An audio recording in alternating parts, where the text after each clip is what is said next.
Bonjour la team et bienvenue dans cette nouvelle vidéo sur Sage 100. Aujourd'hui, on va découvrir ensemble la deuxième méthode pour déclôturer un exercice comptable, une méthode plus souple, plus personnalisable, grâce à l'export et l'import, via un format paramétré. Si vous avez apprécié la première vidéo sur le format Sage HTML, celle-ci va vous permettre d'aller encore plus loin dans la maîtrise de vos clôtures comptables. Un grand merci à tous ceux qui suivent, commentent et partagent. Votre soutien fait vraiment la différence. Et si ce n'est pas encore fait, pensez à vous abonner et à activer la cloche pour ne rien rater des prochaines astuces sages. Allez, je vous laisse avec l'expert qui va vous dévoiler une de ces astuces directement sur son écran. Monsieur l'expert, la parole est à vous. Bonjour la team, bonjour tout le monde, je pense que vous vous portez bien. Donc comme je l'avais promis, aujourd'hui je reviens sur une nouvelle vidéo sur les imports-exports et quelles sont les astuces pour revenir sur un exercice déjà clôturé. Dans notre précédente vidéo, nous avions eu à voir comment procéder avec l'exportation, l'import-export au format Sage HTML. Nous avons vu les manips qu'il fallait faire et comment arriver à recréer la photographie du fichier comptable qui avait été déclôturé et pouvoir y accéder pour faire des modifications. Donc aujourd'hui, dans cette précédente vidéo aussi, j'avais annoncé qu'il y avait un autre type d'exportation d'importation qui s'appelle l'import-export au format paramétrable. Donc le format paramétrable est un autre type de format qui nous permet effectivement de donner les éléments qu'on veut exporter. Mais vous verrez que c'est différent. C'est différent au format Sage HTML parce que pour le format paramétrable Sage Ligne 100, c'est nous qui allons créer l'exercice et faire les imports-exports. Nous aurons aussi la possibilité, l'occasion de voir une fonction très importante dans Sage 100 qui est la fusion, qui permet de fusionner deux sociétés. Mais le seul hic avec cette fonctionnalité de fusion, elle ne fusionne pas les écritures comptables. Elle fusionne les éléments de structure tels que le plan comptable, le plan tiers, les codes journaux, les éléments de structure, quoi. Donc, sans perdre de temps, nous allons voir comment procéder pour un import-export au format paramétrable. Donc, on y va. Donc, pour ce faire, nous allons ouvrir le fichier sur lequel nous avons travaillé la dernière fois et qui était clôturé. Donc, on va à l'exercice 2024 qui était clôturé, traitement journaux de saisie ouvert, et on voit bel et bien que nos journaux ont été bel et bien clôturés. Donc quand on rentre dans un journal, on voit que c'est clôturé, c'est fermé, tout est grisé, tout. Donc c'est avec cet exercice que nous allons faire les manipulations. Donc je vous invite à prendre un papier ou en tout cas à faire pause sur la vidéo et pour faire la manip en même temps que moi. Donc on y va. Donc pour ce faire, on va au menu fichier. Cette fois-ci, pas importer, pas exporter, mais format d'import, export paramétrable. Parce qu'avant d'importer ou d'exporter avec le format paramétrable, il faut d'abord un format. Nous allons le créer, ce format. Donc on clique là, il nous demande comme d'habitude d'ouvrir un fichier ou d'en créer. Nous, on n'a pas de fichier à ouvrir, nous allons en créer, nouveau. Et on lui donne un nom. Moi, je le nomme souvent écriture. Et on peut ajouter année. Non, on peut ne pas ajouter année. Écriture uniquement, ça suffit. Et nous aurons cette fenêtre dans laquelle nous pourrons paramétrer les types de données que nous voulons exporter. Parmi les types de données, vous avez vu, il se met directement sur écriture comptable, mais vous avez la possibilité d'exporter les tiers, les comptes généraux, les codes journaux ou les extraits bancaires. Mais dans chaque fichier de format, il n'y a qu'un seul type de données qu'on peut paramétrer. Par exemple, dans ce fichier d'écriture comptable, je ne peux pas exporter et des écritures et des comptes tiers et des codes journaux. Je ne peux pas. Tout ce que je peux exporter, c'est des écritures. Maintenant, Là où il a mis type de fichier, largeur fixe, laissez-le comme tel. Laissez-le comme tel parce que c'est Serge qui va exporter, c'est Serge qui va importer. Donc, il connaît très bien ce qu'il prend par défaut. Donc, on laisse comme ça. Alors, à ce niveau-là, sur champ, on double-clique ici à l'angle et on sélectionne le code journal. Il est obligatoire parce que tout élément ici qui a un astérix, une étoile devant est obligatoire. Donc, obligatoirement, il faut le sélectionner, le code journal. Ensuite, on sélectionne la date. Ensuite, on sélectionne le numéro de compte général, c'est obligatoire. Maintenant, les éléments qui restent ici, qui sont ici, il faut prendre ce qui vous semble pertinent, c'est-à-dire ce que vous avez dans votre fichier. Par exemple, le numéro de compte, l'intérieur du compte général, je ne le trouve pas pertinent parce que je vais le récupérer ailleurs. Donc, numéro de pièce, oui, c'est pertinent. Numéro de facture, ça peut être pertinent. La référence, ça peut être pertinent. Maintenant, le reste, date de rapprochement, numéro de compte tiers, c'est pertinent. Maintenant, le reste, code journaux, provenance, mode, libellé, c'est pertinent. Et tout le reste là, on peut les prendre, mais moi, j'en ai pas besoin parce que ça n'existe pas dans mes écritures. Qu'est-ce que je vais faire? Je vais prendre soit le montant débit et le montant crédit, ou je prends sens et montant. C'est-à-dire, prendre sens et montant équivaut à prendre montant débit et montant crédit. Le montant signé, j'en ai pas besoin. Donc, je prends montant débit. Je prends montant crédit. Je prends le lettrage, c'est très important. Et je prends le type d'écriture. Parce que le type d'écriture, comme je vous l'avais dit, c'est lui qui permet à la machine de pouvoir classer les écritures soit en report à nouveau ou en mouvement de l'exercice dans une balance à 6 colonnes. Donc, c'est très important. Maintenant, qu'est-ce que je fais? Je viens sur particularité. À ce niveau-là, je touche à rien parce que comme je vous ai dit, j'exporte de ces, je vais importer de ces paramètres par défaut là sont bons. On peut les changer si on devait importer un fichier Excel. Par exemple, un fichier Excel qui a un plan comptable ou un plan tiers ou des écritures comptables dans un fichier Excel. On peut l'aménager de telle sorte qu'on va générer un fichier texte séparateur tabulation ou séparateur point virgule ou retour chariot, ainsi de suite. Et s'il s'agit maintenant de ce type de fichiers qui sont externes à Serge, on peut toucher à ces paramètres-là. Mais pour le cas d'espèce, on ne touche pas. Chose importante, la numérotation. Numérotation des comptes tiers, c'est très important. Si vous ne le faites pas, il va vous créer des tiers à créer, à n'en plus finir après l'importation. Donc, il faut venir sur le numéro de compte après et mettre la même valeur que le numéro de compte avant.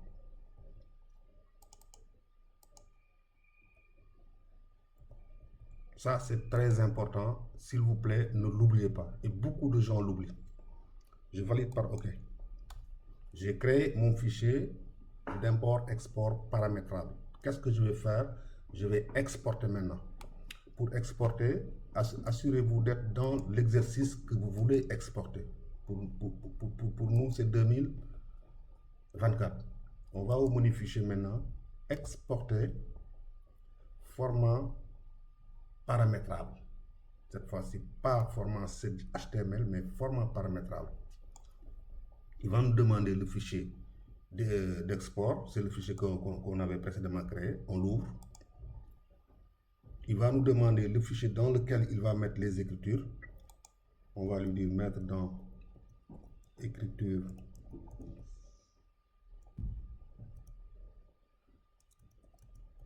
2024 »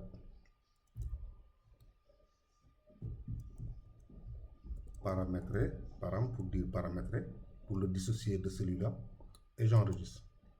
Là, il va nous poser une question.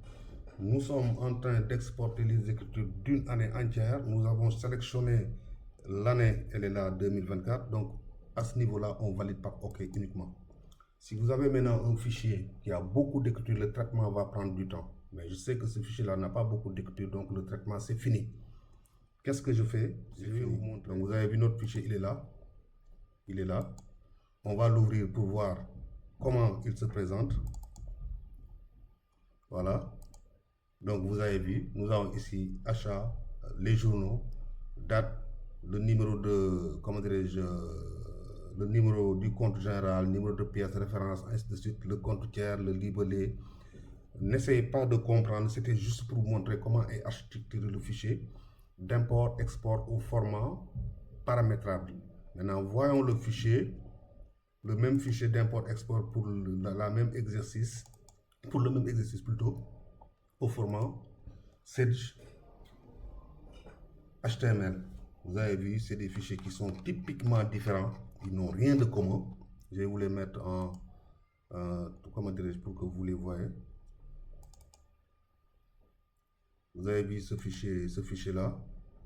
Donc, c'est un fichier qui est presque inexploitable pour un autre logiciel que Sedge. Donc, c'est différent du fichier d'import-export qui est bien aligné en termes de champ, de séparateur, de délimitateur de champ. Maintenant, qu'est-ce qu'on fait? On a exporté. On a exporté. On a exporté. Qu'est-ce qu'on fait maintenant? On va créer, cette fois-ci, c'est nous qui allons créer le fichier dans lequel nous allons l'importer. Pour ce faire, on ferme le fichier sur lequel on travaille. On va sur le fichier nouveau. Bon, j'aime pas le mode assistant, je vais le décocher parce qu'il va me poser trop de questions. Fichier nouveau.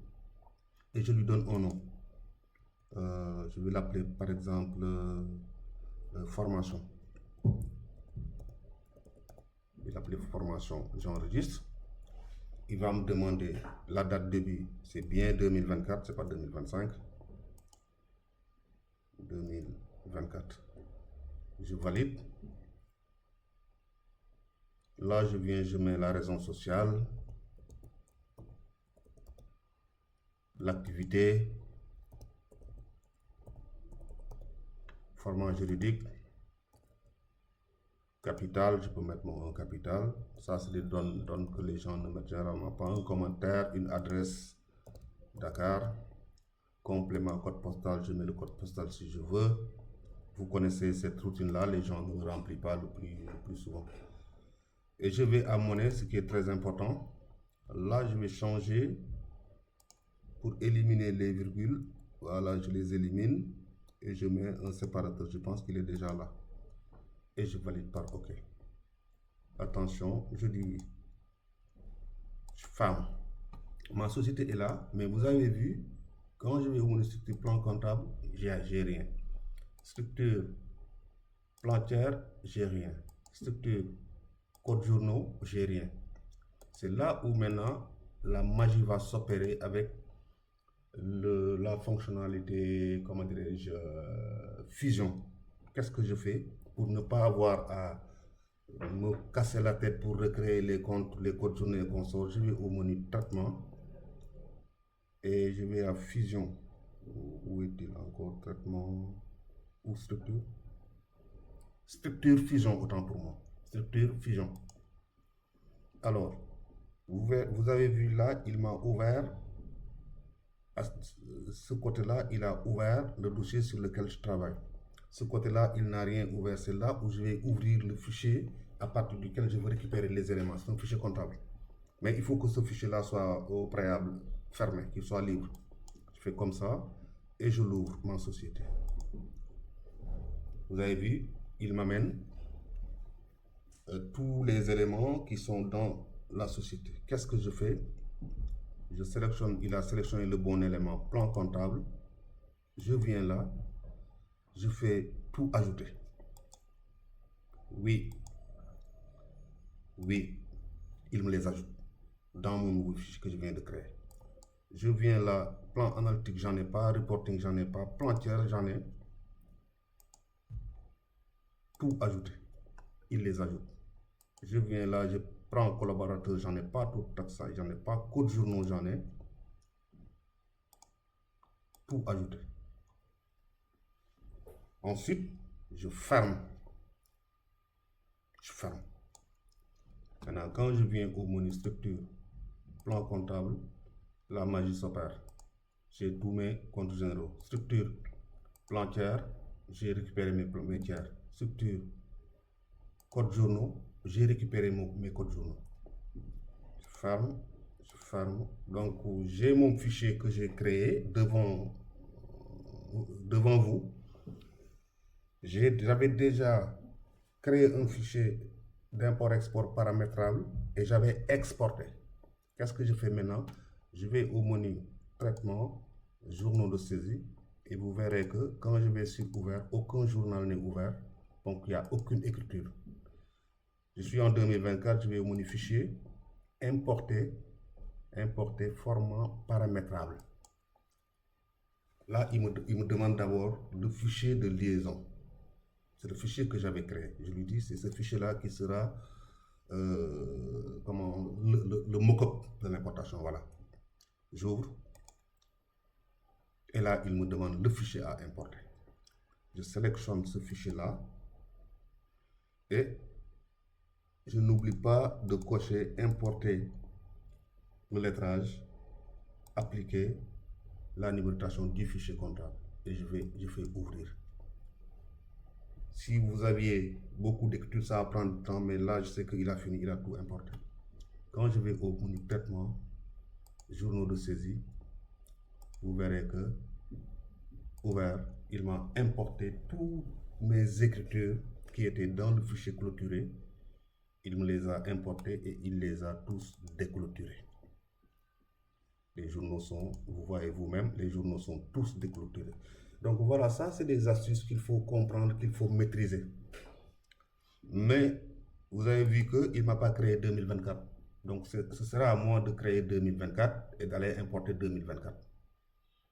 Il ne l'a pas créé comme l'a fait l'import-export au format Sedge. Lui, il crée tous les exercices qui sont dans le fichier à exporter plutôt. Mais pour le format paramétrable, il ne le fait pas. D'accord? Et vous vous rendrez compte, je pense qu'on va vérifier les lettrages.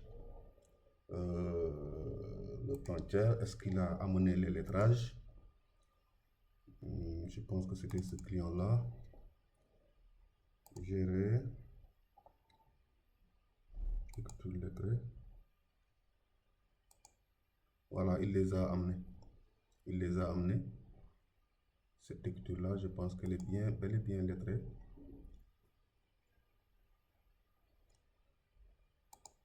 Écriture lettrée. Voilà, il les a amenés. Il a amené le lettrage, ce qui est pas mal. Parce que sinon, on va se retaper le lettrage qu'on avait déjà fait et sur lequel peut-être on avait beaucoup galéré. Maintenant, pour ceux qui sont, ça c'est un petit détail que je vais vous dire. Pour ceux qui sont sur les anciennes versions de Sedge, il y a des versions de Sedge qui interdisent la clôture si un journal de type caisse a une ligne créditrice. Et ça, pour le savoir, je l'avais prévu. Il faut juste aller au menu État. État. Où est-il encore? Contrôle de la caisse. Et vous sélectionnez le journal caisse. Vous validez.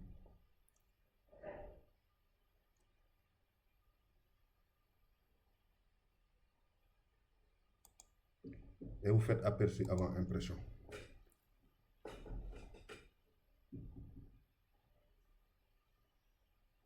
C'est un peu lent.